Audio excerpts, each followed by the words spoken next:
Benefit मॅचला सगळेच जण असे एकमेकाला मदत करायची आणि ती सिरियसली मॅच व्हायची, नुसतेच नाही. आणि ह्याला कारण सुनील, कारण सुनील आणि कपिल सारखे प्लेयर आहेत ना, हे खेळले की बाकी सगळे खेळतात.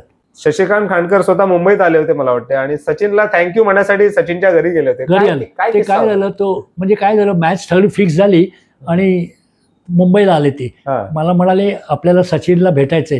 तर म्हटलं बघायला पाहिजे, कारण सचिन दुलीप ट्रॉफी वगैरे खेळत असेल तर तरी सुद्धा जाऊ आपण. म्हणून आम्ही सचिनच्या जुन्या घरी म्हणजे साहित्य सहवास मध्ये गेलो. आम्ही 3 जिने चढून गेलो तर सचिनचे वडील म्हणजे भाऊ म्हणायचो आम्ही त्यांना, ते कुलूप लावत होते आणि त्यांनी उघडलं दार. म्हटलं भाऊ थांबा, आम्ही आलोय असे कानपूर. बसले आणि म्हणाले असं असं सचिनला भेटायचंय, पण सचिन नाही भेटला तुम्हाला पण नाही, पण तुम्ही आता आलायत तर माझ्या हातचा चहा पिऊन जा म्हणे. आग्रह केला. तर मी म्हटलं भाऊ तुम्ही कुठे चहा करता? नाही कोण नाही, मी घरात एकटाच आहे, मी करतो म्हणे. असं काही नाही. आणि त्यांनी चहा केला, बसतो आमच्या गप्पा. जिथे आम्ही 15 मिनिटासाठी गेलो तिथं आमचा 1.5 तास गेला. आणि मग शशिकांत एवढा खुश झाला, त्याच्या डोळ्यात पाणी आलं उतरल्यावर. मला म्हणाला केळकर साहेब माझं सार्थक झालं म्हणे. आता सचिन आला नाही आला हे बघा म्हणे, सचिनच्या वडिलांनीच असं हे केलंय. म्हणजे त्यापासून मग सचिनची आणि आमची अशी ही सुरू झाली. माझी एकच इच्छा राहिली होती अजून, ती अजून होत नाहीये. प्रवीण आंबरेचे वडील मला सारखे म्हणायचे, अरे तुम्ही आचरेकरांची मॅच केली, तुम्ही याची केली, पण प्रवीणची करा. तर म्हटलं मी करायला तयार आहे, पण मी त्याला स्वतःहून कसं सांगू की मला तुझी मॅच करायची? मी असं कधीच कोणाला नाही म्हणायला पाहिजे.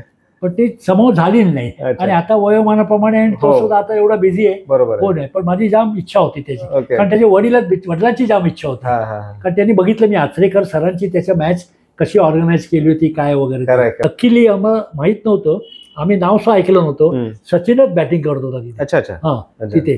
तर मी म्हटलं सर हा काय बॅटिंग करतोय रे शाला, एवढंसं टाण टाण टाण टाण टाण टाण बघावंसं वाटत होतं. आणि मग त्याची बॅटिंग संपली, सगळं नेट संपलं.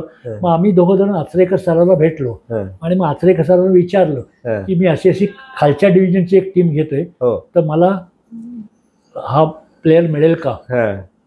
मिळेल, पण त्याला खेळवायला पाहिजे आणि त्याला विचार 3 किंवा 4 नंबरला बॅटिंग दिली पाहिजे. म्हटलं नाही ते करतो मी सगळं, त्याला खेळवीन नक्की. असं करत करत आम्ही त्याला घेतलं. आणि नेमकं काय झालं, सचिन बाजूला दिला, आम्ही बोललो, तो येतो तिथे भेटतो, फॉर्म 1 सह्या वगैरे करायचे असतात. तो गेल्यानंतर हा विनोद धावत आला. मी त्याला ओळखत सुद्धा नव्हतो. हो सर सर सर. म्हटलं कोण रे तू? मी विनोद कांबळे. मी नाही आता तू तिथं होता? हो सरांचाच प्लेअर आहे म्हणे. मग काय झालं, मला सुद्धा घ्या ना तू. भाऊ जे सचिनचे वडील, त्यांना एक विवा शिरवाडकरांचं लेटर आलं होतं. त्यांच्या दोघांची दोस्ती होती, मॅचचा केसा संबंध नाही. त्यांनी लिहिलं तर म्हणे अरे भाऊ एक कोणतरी सचिन खेळतोय, तेंडुलकर तुझा कोण लागतो का? तो म्हणे लकीली माझा मुलगा येतो. अरे वा, बरं वाटलं. आणि हे आधीची गोष्ट 2 महिन्यापूर्वी. आणि नंतर ही मॅच ठरल्यानंतर भाऊनी मला सचिनला सांगितलं, मला भेटायलाच बोललो. आणि मग मला घरी बोलवलं मॅचच्या आधी. मला म्हणाले एक काम आहे तुमचं, नाशिकला जात आहे, दुपारी जेव्हा वेळ मिळेल तेव्हा. आम्ही 1 दिवस राहणार होतो तिथे. तर ह्याला घेऊन शिरवाडकरांकडे घेऊन जा, फक्त त्याला पाया पडायला. कुसुमाग्रज.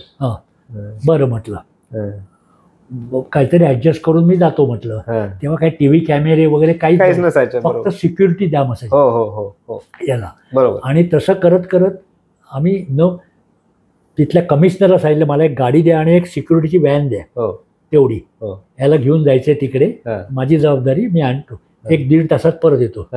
आणि तसं घेऊन मी त्याला, ते माझं नशीब की शिरवाडकरांना मी भेटलो. आणि सचिन, मला बोलता नाही आलं, मी बाहेर बसलो होतो आणि सचिनला मुद्दाहून हात पाठवला आणि त्यांनी त्याचा हात फिरवला वगैरे काय काय. दोघेही मोठी माणसं, आपलं